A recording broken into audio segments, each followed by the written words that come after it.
Welcome to Third Point of View Podcast. On this episode, we had the opportunity to interview Gianni Milano. He's the president and founder of Milano Bail Bonds, one of Florida's largest bail bonds companies. At the end of the interview, please stay tuned for Mark and I. What we're going to do is we're going to do our takeaway as far as in what we learned from Gianni in his mindset, his passion, and his drive on how he does what he does and how he continues to do it every day and be better than he was the day before. So again, stay tuned for after the interview and catch us at the end. Hey, I'm John Milano. From the day I got a divorce, I promised myself I was never going to have a bad day. I think the best thing that happened to me financially is that I lost everything. So I needed to make more money. My whole attitude has always been, I'm going to do it. I want to win. I like winning. I guess I'm a natural salesman. I could sell anything. My goal was $10 million a year. I'm going to do 20 this year. In my company, nobody works harder than me. We're looking at all Louis Vuitton in the front, right? There's Christian Louboutin there. Okay. Yeah. The red bottoms for men. You know, everybody's got some red bottoms. Okay. Yeah, these would be Giuseppe Zanotti snakeskin. Which one of these are your favorite? These are my first pair.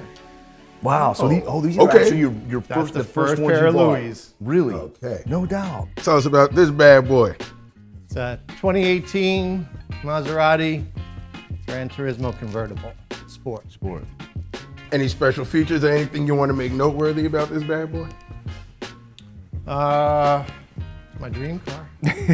Always wanted one. Well, let me ask you this. So as far as, because you said it's your dream car, Yeah. right?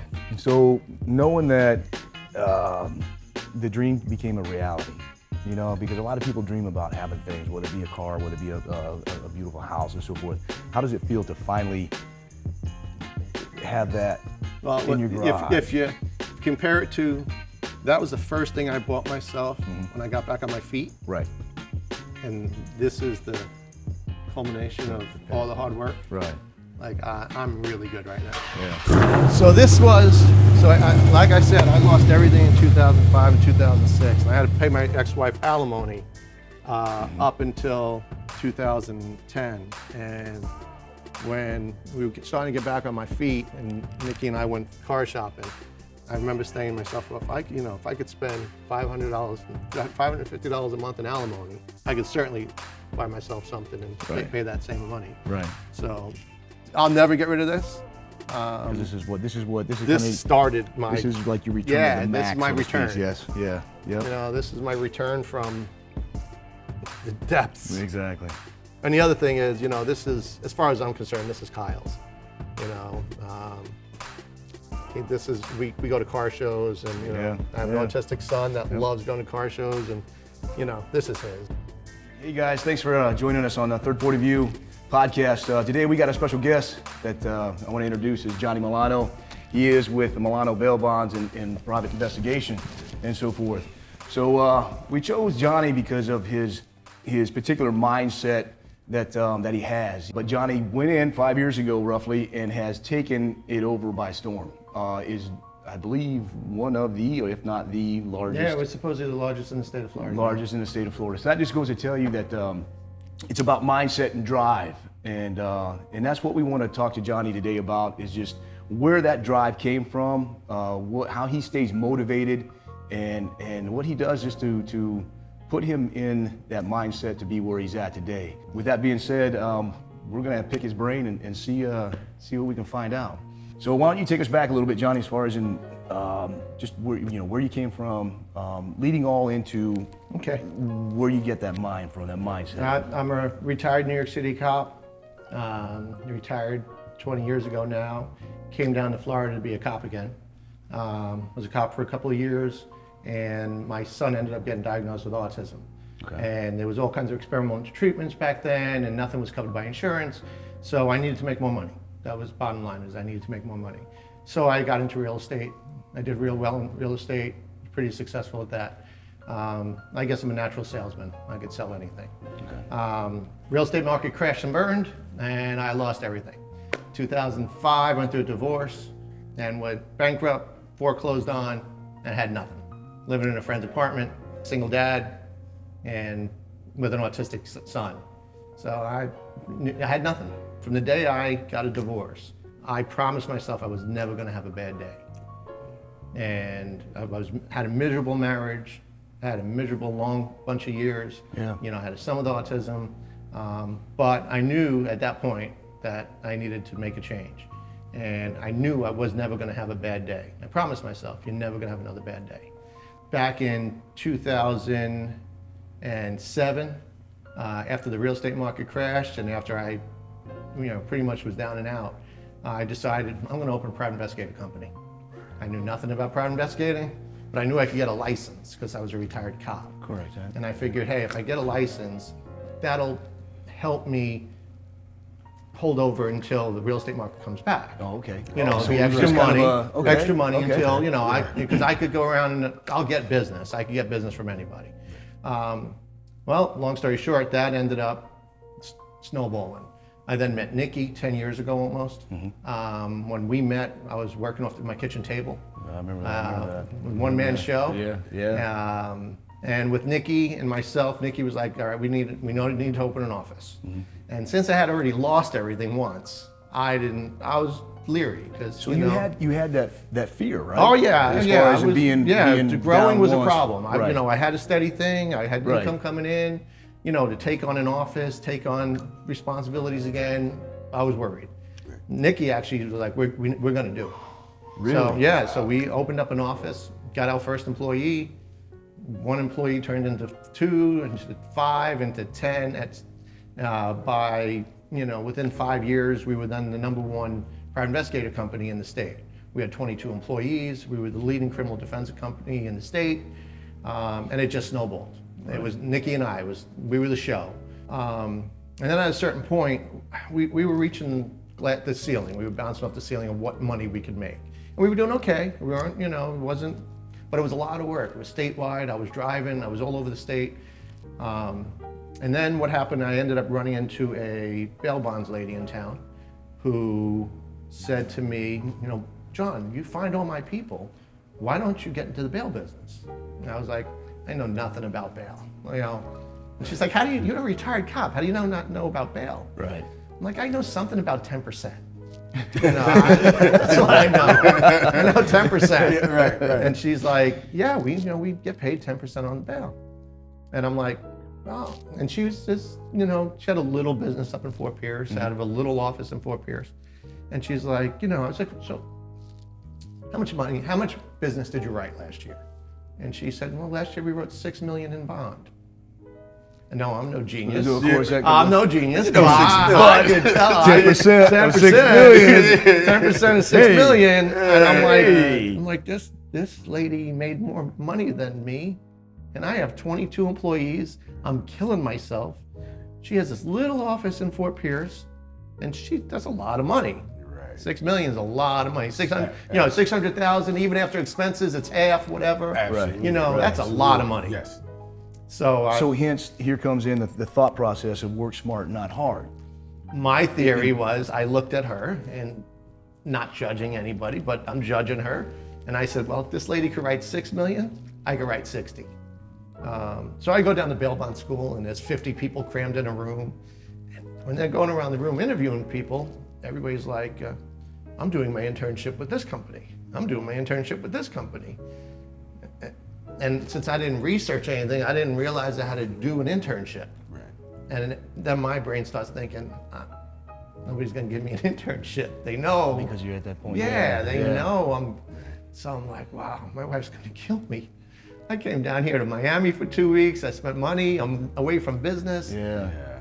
So they got to me, and I get up and I do my little interview thing. You probably heard me on KVJ show, and get out there. I'm John Milano Investigations. I have 3 locations, and I don't have an uncle or a mother or a brother to do an internship with. So my wife's gonna kill me. So I'm gonna be here for 2 weeks, probably my last 2 weeks of life. But it is what it is. Right.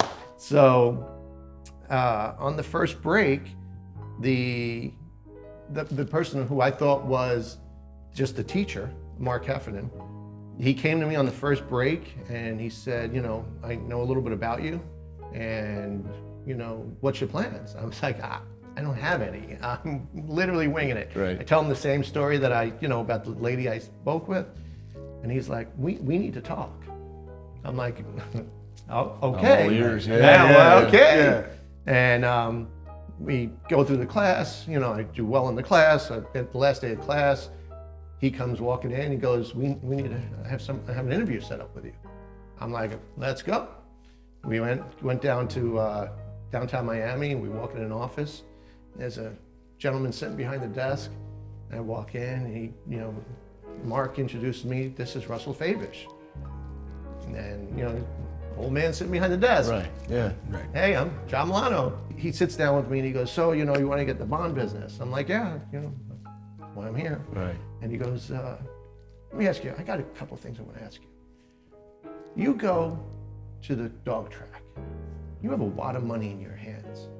You go and then some bum walks up to you and goes, the number 5 dog is going to win. And what do? I go, I take my money and I go put it on the 5 dog. He goes, and what happens if the 5 dog wins? I go, you go find the bum and you split the money with the bum. Because you would have never won without that bum. Right. Absolutely. And he goes, exactly. And I'm like, oh, I got the right answer. So when I walked in, there was a Bentley sitting outside with his name on it, you know, and we go upside this big office. So he obviously is, you know, the man. Right. So before you knew it, he was like, you know, what if I told you I want to be business partners with you?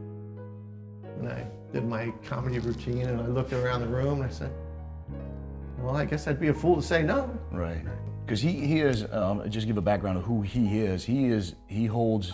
He is the head of the insurance company. Yeah. For the state, or I think he's for in the his states, well, right? It's the largest company in the state.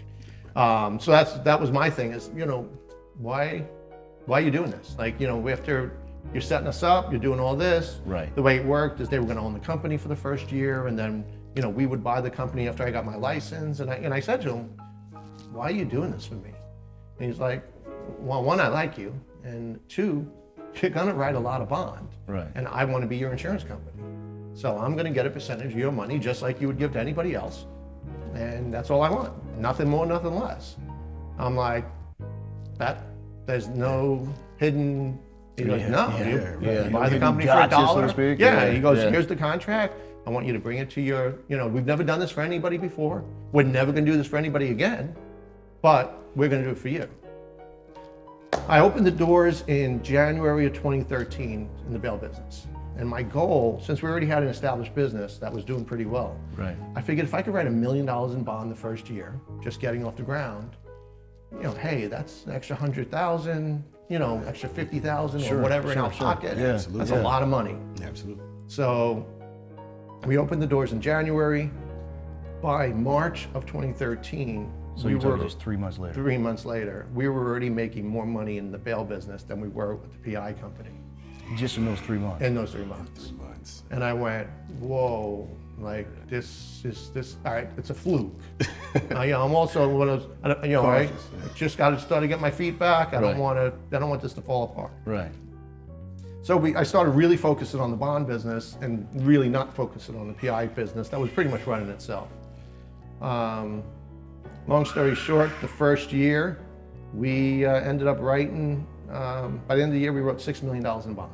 So right where she was at. Right where she was at after 20 years. Right. Wow. And I was like, you know, that's, you know, all right, it's a fluke. But, you know, if I could keep this pace, hey, I'm golden. Yeah, you know, first year, $6 million. Yeah. You know, obviously, the first year, the way I run my business is I put back, if I'm making $10, I'm putting 4 or 5 back into advertising because I'm going to keep it going. Exactly. You know, I'm going to make this happen. And that's what we did. I mean, I drew very little from the company the first year or 2. We dumped every dime back into the company. You know, back into advertising and marketing and getting our name out there and, you know, not spending. Right. And it grew. You know, the first year we did 6 million. The second year we did 10 million. Third year we did 13 million. This year we're on pace for 20 million. We're, you know, we're the largest company, supposedly the largest company in the state. And just, you know, it's snowballed. And, right.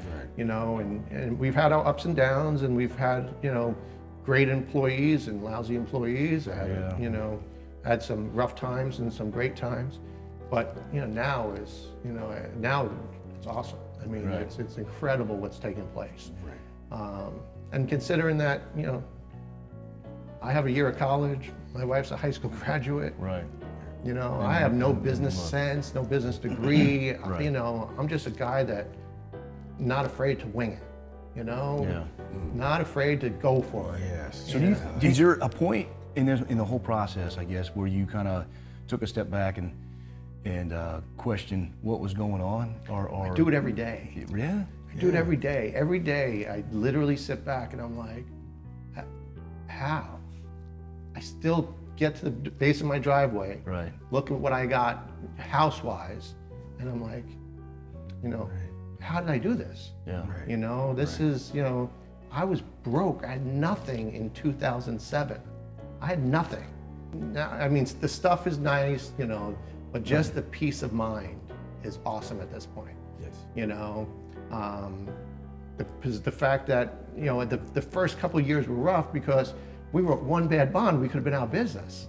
Right. I'd write a bad $100,000 bond, well, I'm liable for that $100,000. Right. Right. So, but now I'm at the point that, I have built up fund and there's a lot of money out there that, I'm safe. Right. I'm not gonna be out of business on one bond. Right. So, but yeah, I don't think there's a day that goes by that I don't sit back and go, holy, how? What happened? What happened? What happened? How did it Right. happen? How- Yeah. what happened? Yeah. And in such a short amount of time too, because you figure 5 years is not very long Right. to. To get to the point where that lady was 20 years. Right. And And, again, I'm Exactly. competing against companies. There's companies in town here that literally have been in business 30 years. Right. And I think the fact that, one, we're nice to people. We're the people that come to us are the families, not the person that committed a crime. Correct. Right. Or accused of Or- committing a crime. right. It's the families.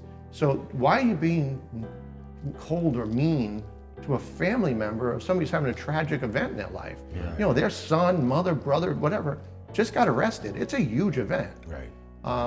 And the other thing people don't realize is that, everybody thinks that criminals. Well, most people that we bond out, probably 60% are people that had one bad day. Not, repeat offenders or people that have been in and out of the system.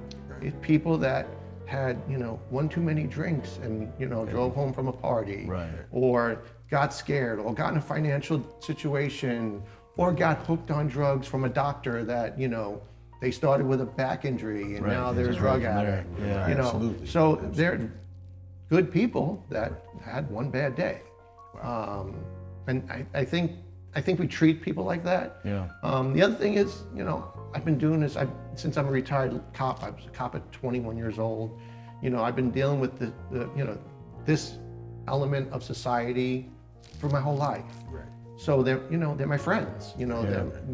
I have clients that we bonded out that come in and hang out with us. After they're, Right. after their case is over, Right. they come in and they'll sit down and they'll start talking stuff that probably they shouldn't be telling anybody. Right. But they're comfortable with me and they tell me, and Right. Right. it's all good. Absolutely. So I just think the way we treat people, the fact that there was some rules set in motion back by old bondsmen that, they needed half down on a payment plan. And if they didn't have half down, they wouldn't bond them out. Well, my theory was, if I get a third down, I covered my expenses and I made a little bit of money. Right. So if they're asking for half, I ask for a third, who are you gonna go with? Right. You're going to go with the guy that, especially now, with the economy 5 years ago, Sure. It was rough for people. Right. tough, yeah. Right. You know? Right. Absolutely. And then my other theory was, even if I don't get paid in full on a bond, even if I get paid, most of my payments, I made money. Right. If they give me a third down and they start making payments, Right. every payment they made was a profit. Right. So I think we just had a different mindset. The fact that I was supposedly Florida's leading private investigator, I let everybody know that. And I think that put the fear into in them them, that to if not- I run, this Right. guy's gonna find me. Right. I used to tell them that I used to find everybody and, Right. don't bother running. Right. And I think that coupled with the fact that I was good to people, and people don't want to burn people that are good to them. Right. Absolutely. You know, why you want to burn the guy who was nice to you? Well, especially when they're in a bad situation. Bad situation, bad time in their life. Yeah. And the people that are repeat clients certainly don't want to burn a bondsman because they're going to need you again. So, you know, don't burn the cool bondsman that got me out for a third because, you know, he did right by me. Absolutely. Right. But yeah, and you know, the other thing is I think the fact that I truly at this point in my life don't see color. You know, white, black, green, blue, purple. I don't care. You know, you're a good person. You're a good person. Right. You know, there's, you know, I deal with a lot of racism in my business. Right. And I think it's, you know, it's comical now at this point. You know. Right. You know, my clientele. I don't care who you are. Right. You know. Right. The only question I ask is the first question I ask if you were born here, because if you were born here, you're really less likely to be running to another country. Right. You know, you're not going to run away to some, you know, god-awful country that doesn't have extradition. Right. Exactly. You're born here, you know, whether you're black, white, green, or blue. If you were born in this country, you ain't leaving this country. Right. Yeah. Exactly. So, but yeah, and it's, you know, I think the whole, our attitude, the way we treat people, the fact that I did things a little different, the fact that I have nice offices. Yeah. You know, you've been in my office. You know, that's a good point because as you see, as you drive around, you know, I mean, I see them. Bail bond offices look like bail bond offices. And that's exactly. Mine looks like an attorney's office. You know, we make our offices nicer. You know, people come in, they're like, well, you know, am I in the right place? Right. You know, and you know, we have the floors done, and we have nice furniture, and you know, if somebody's going to bring you $5,000, $10,000, you know, $50,000. Do you want to bring it to the place with bars on the window? Right. You know, with some shady guy that hides behind a window that, you know, here, sign here. Yeah. Or do you want to sit down at a table with a businessman that's going to do business with you? Right. And you're not scared to walk in that office because there's bars on the window it's in a shady neighborhood. In a shady neighborhood. You know, there's bail bond offices that I'd be afraid to get out of the car. Right. You know, I wouldn't want to go there. Yeah. Right. You know, and meanwhile, you know, you come to ours, and ours are strategically placed in places that I would have no problem pulling in and getting out of the car. Right. Nice. So it's worked. It's worked. So it seems as if there was a lot of principles that you've stayed very consistent with throughout your journey from 2007 to today. Absolutely. One, I know that gratitude. Absolutely. Gratitude and your attitude. My whole attitude, it's always been, I'm going to do it. Right. Win, lose, or draw, I'm going to do it. If it happens, great. Right. You know, and I've been lucky that, you know, I mean, I failed financially in the past, but I don't think that was due to my, you know, it wasn't due to lack of work. It wasn't due to, it was due to circumstance. Right. You know, I mean, I was a realtor. The real estate market crashed. Right. I went through a divorce. When I was going through a divorce, I was signing over everything because I just wanted to be done with it. Right. You know, and thinking that, hey, I'm a realtor. I'm going to make this back next year. I'm fine. Right. So, you know, I think the losing it helped me now because I've made it so that I'm never going to lose it again. Right. You know, we're set up right now that we're fine. Right. You know, we're good. You know, I answer the phone 24 hours a day, 7 days a week. I live with my phone. So you're still, even though you have employees working for you, you still are in the mix. I answer the phone, other than Monday through Friday, 9 to 5. Yeah. I answer the phone. Matter of fact, I'm lying. Just this 2 weeks ago, I let my team start taking the phone Monday through Friday at night from 5 to 9. Okay. Because Nikki had enough. And you know, in 5 years, you know, it's all great, it's beautiful, I have all this really nice stuff, and it's cool, yeah. But I also, Nikki and I have never watched a movie together. You know, every time we go to do something, every time we're out to dinner, I'm getting up 3 or 4 times to answer the phone. You guys were outside, you guys just pulled up. Before I even transferred the phones over, I had 3 calls in a row. Right. And that's, you know, I sleep with a iPod in my earpod in my ear, and so that way I don't wake up my whole house because I jump out of bed to answer the phone all night long. There's nights that, you know, I don't sleep at all, never mind, you know, hour here, hour there. Right. And, you know, in 5 years, I literally haven't had, you know, I probably get 1 good night of sleep a week, you know, that's uninterrupted. But, you know, it's gotten us in this. So what drives you to work that hard, even though you don't necessarily have to at this point because of what you built? What drives you? I want to win. I like winning, you know. I like knowing that, you know, we're number one. You know, and I'm competitive everything I do. Yeah. I want to win, you know, no matter what when I was a realtor, I wanted to be number one realtor. When I was, you know, when I was the PI company, I wanted to grow, you know. With the bail thing, my goal was $10 million a year. That was my goal. That was my ultimate. I was like, man, if I could do $10 million a year, are you crazy? Absolutely. That's insane. I'm going to do 20 this year. And then, even now, I'm like, I'm always with Patrick. What else can we do? Right. You know, there's no. In that mix, though, is in a kind of a weird way. I hate to say it this way, or in a way, but there's incentive in it. So when you see that you wrote this bond, and man, oh, there's another bond. Oh, I hate when I find out that somebody else wrote a bond that I had a chance at writing. I'm pissed. I'm pissed. Right. And especially if I spoke with them, like I pride myself in the fact that if I get a client on the hook, I don't lose them. Right. You know, because there's no reason you don't bond out with me. You know, I treat you better. I'll give you a better payment plan. I'll treat your kid better. You know, look at my office. I mean, you know. And so when we lose a bond somehow, some way, and it doesn't happen often, you know, at least if I had my hands on them, I'm mad. You know, it could be nonsense. It could be $100 bond. It could be, you know, literally it's $30, you know, that I'm making. I'm mad. I'm mad that I don't care about the money. I care the fact that I lost. Wow. And the fact that I lost something drives me crazy. My phone calls, my phone rings. You've been around me. You know, my phone rings all the time. And there's times when I sleep through phone calls. You know, no matter, your body just shuts down. And when I wake up in the morning and I see a red phone number on my phone log that I missed call, I fuming. It'll probably happen in 5 years. It's probably happened 10 times.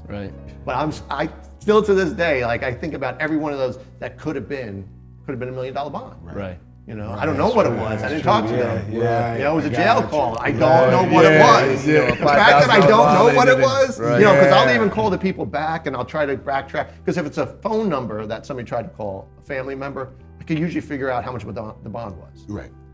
But if it was like a jail call, and I can't tell you who called me from the jail at 3 o'clock in the morning, it irks me. Losing everything, so to speak. Do you think that gave you that much more of a drive? Because, and the reason I asked that question is because there was a study, and I think I told you about it too, is that a lot of the Fortune 500 companies, when they go to hire people, they look for people who have failed. I think the best thing that happened to me financially is that I lost everything. Because it gave you that focus and that drive. One, it'll never happen again.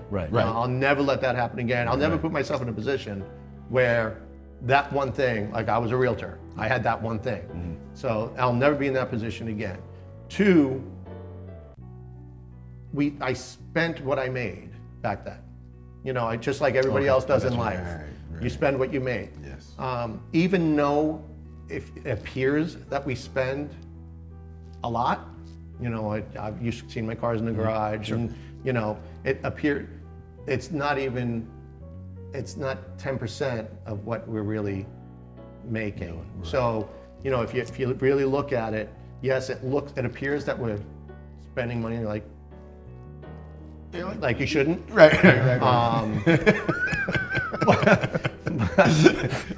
the reality of it is, if you know, we're still putting money back into the business. We're still, you know, I still put all that money back in. To keep growing. Matter of fact, you know, Google stopped letting us advertise. Google pay-per-clicks. They said that we take advantage of the indigent. So they stopped Google pay-per-clicks. So I was spending $6,000, $8,000, $10,000 a month on Google advertising. And I thought it was I thought it would kill us not being able to, because I paid to be number one. You know, I paid, you know, whatever it took, I was going to be number one. So when they stopped that, probably 4 or 5 months ago now, maybe 6 months ago, I was like, oh man, you know, sky's falling. Right, You right, know, right. Then I was like, and it hasn't. I mean, matter of fact, our bond, because we had been preemptive and got our regular marketing all up to running, it hasn't. Matter of fact, we've been busier now than before. So now we're busier, and I'm not spending that As much, ridiculous amount of money. $60 grand, right? So it ended up being what I thought was going to be a horrifying thing for us, ended up being really beneficial. Right. Nice. So how do you stay? Because it's easy, like people have a tax refund fever. All of a sudden they're rich because they have a $6,000 check. By April, they're broke again. How do you get to that point where you're like, wow, I have this, but have the discipline to not get that way? Fear of being broke. Yeah, I was broke once. Fear of being broke. I didn't like it. Right.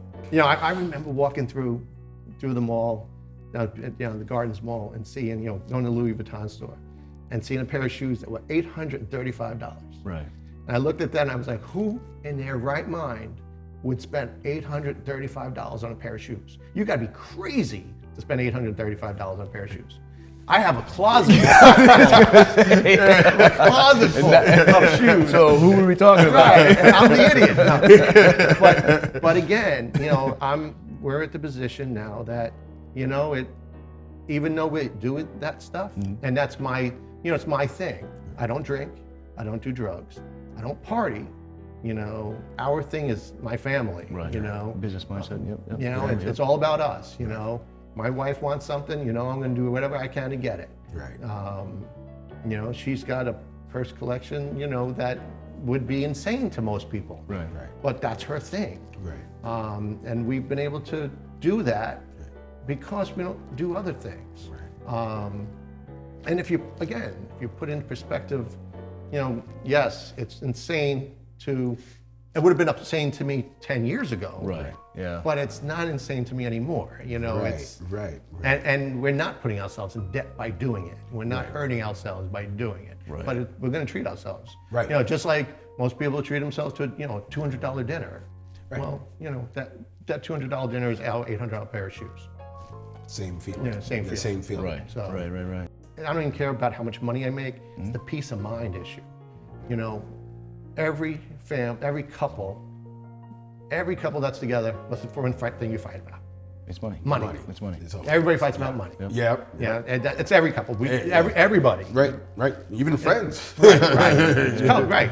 And when you have a little bit extra money, like we've gotten to this point, we don't have that. That's taken out of our relationship. That's not an issue. It's not the worry. So if you take that away from that, I think is the coolest thing about making it. Because I was talking to Mark about that on the way over here, and I said, man, can you imagine? I can't comprehend that feeling of no stress. Yeah. I don't think about my mortgage comes out of my. Everything I don't think and don't forget, I was a cop. Right. I remember thinking, do I have $1,560 in my account to cover my mortgage? Absolutely. Now, I don't even. It comes out automatically. Right. I have a pension from New York City. Yeah. You're right. Every once in a while, I'll go on my account and go, wait, my pension hit. Oh yeah. It's a nice surprise. Yeah, really. And it's, right. I'm not trying to brag or sound, but it's the coolest feeling in the world not to have that stress in a relationship. That gratitude for not having that stress, it's worth all the work you put in. Absolutely. It's Every worth it. minute of every minute of every phone call, of every lack of sleep, or, I think that's the coolest thing about, just that's taken out of my life right now. Right. And it, it's nice driving a cool car, and it's nice, but just the fact that There's no stress. there's no worries, financial stress Right. is awesome. And it comes back to what Eric Thomas has said for years is pretty much you grind today to shine tomorrow. Absolutely. And that's exactly where he's at. He grind. And still grind. Still grind. And Right. keeping that hunger. Yeah, Still there ain't no, remaining with that but same- nobody works. My theory, and the other thing is, in my company, nobody works harder than me. Right. None of my people can say, you made it because of me. Right. No, Right. that's never going to happen. You know, I put it, you know, Yeah, I like that. nobody can ever tell me that they made me rich. Right. Wow. I love that. We made us rich. Right. You know, and the other thing is in my office, and I tell them every day, you know, 'cause somebody will come in and say, does this one work for you? I'm like, nobody works for me. Everybody works with me. Absolutely. Everybody in my company works with me. Nice. You know, and they all know it, you know. Nobody, yeah, I sign the checks. Right. But without them and their hard work too, Right. Right. you know, without a team and a family, you know, I like to call it a family, Right. you know, and I treat everybody like family, at least I try. You know, it all works, and you know, it makes a way better, you know, experience for everybody. Gotcha. So Amazing. yeah, it's really cool. So again, thanks for watching Johnny's interview. And at this point here, what we're going to do is Mark and I are going to talk about what we took away from the interview and how that can hopefully influence somebody out there in changing your mindset. Don't be complacent. Be better. Challenge yourself and move forward in life. So basically, Johnny was married, previously married before, and had a son. Kyle, and at that point, he was in real estate and lost everything. Mark, what did you take from that point at that point? The fact that him losing everything and being able to overcome that, it takes a certain mindset, because a lot of people, that's a perfect excuse to give up. Correct. It seems like he doesn't make excuses. So basically, it comes down to the saying is that you may lose the battle today, but you'll win the war in the end. And that's the type of thought process you have to have. Yeah, you got to have a lot of perseverance. There has to be some sort of trigger that lives with you every day that makes you not fall victim to feeling like a failure. Correct. Something else interesting that caught my attention was basically he said from the day that he got divorced and ended up losing everything within that time, is that he said that he made a promise to himself to never have another bad day. And I never really thought of that. When I heard him say that was actually like, wow, this guy, he actually took a step back from life and the situation that he was currently in, right, and said, you know what? I'm not gonna have another bad day. All the bad things are in my past. Which is hard to do. It's easier said than done. Correct. You have to have that drive. When he said losing everything was the best thing that happened to him, I believe overcoming that painful experience and not wanting to deal with that again is enough to know, if I don't have a bad day every day, I will never feel this way again.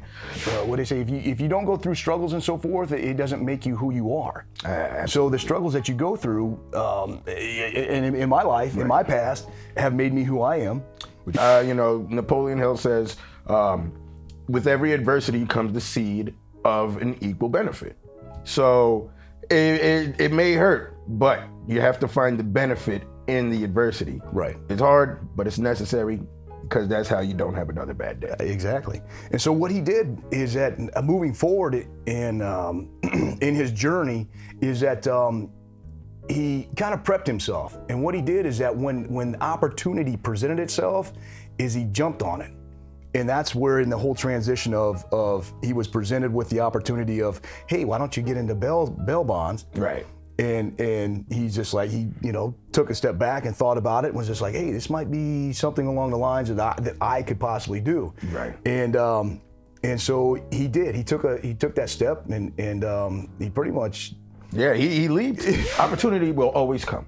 Correct. You just have to work hard and wait for it. But when it does come, you got to leap. Can't hesitate. Exactly. And not only did he leap, but he tackled. I mean, he knocked it out of the park. Yes, absolutely. He, like you said, he didn't know much about it. Basically, all he knew was 10%, and that was all he knew. Another big part that I took away from it, and I think you did too, Mark, because you made a comment about it, is that he's been in business for roughly 5 years, and he's already at pretty much the top for the area compared to, like the point you said, where other companies have been open for 5, 10, 15, 20, 30 years. And like Johnny said, he goes, sometimes they're one bail away from going out of business. And not him. Right. He set himself up. He prepared and he set himself up. Exactly. So, and another thing that impressed me through the whole get-go is that I think is very impressive is know your story and know who you are. No, absolutely. I believe that knowing your story is to know who you are and where you want to be. Self-reflection is always necessary in order to move forward, and dealing with it, and also knowing where you want to be. So knowing your story is definitely not only beneficial to you, but beneficial to those you're telling it to, because they can learn a lot from your story. I think knowing your story, your history, and your future, and your present, and so forth, is that having that winning mindset. And something else about Gianni that I thought was kind of interesting was that even though he said that he doesn't like to lose and so forth, is that it comes back to that saying of don't compete, create. Yeah, absolutely. The only person that he competes with is himself. So he doesn't really compete with the competition, even though he kind of started out with that as a base or platform, but he's seen his potential and he challenged himself to be better than he was the month before, 6 months before, a year before, and where he's at now. You're right, and there's a balance between competing and creating. When you compete with yourself. Make sure you're better than you were yesterday, but you create to help others, and that's how success is built. You know, I like that. Absolutely. You know, compete with yourself and create for others. And that rolls into one of the very last things that he said that really just, out of the whole interview period, that really jumped out at me. He said that he talked about his employees, and he said he had good, he's had good, he's had bad in the past, and right now he's really happy with where he's at now. But he says that nobody works for him. Right. They work with him. That's when you work with somebody where you feel equal, right, and you have just as much invested and you're incentivized for that. How can you fail? You can't. You know, when they say family is everything, it is. It is. And when you create a business surrounded with that model, how can you fail? So that right there, I believe, is essential to where he is in comparison to other places. To business, period. Yeah, all the way around. You're actually working with your team, your family. Right. There's no way you can fail. Right. Exactly. So, guys, with that being said, that's our takeaway from the interview with Gianni Milano. Again, if you guys want to leave your suggestions, comments, and let us know what you guys got from it, or even maybe what we might have missed. And but feel free to reach out to me, Marcus Fox _3rd POV, and Mark Evans _3rd POV. If you guys have any suggestions or requests of any kind of interview you guys would like to see, reach out to us on Instagram at 3rd.POV.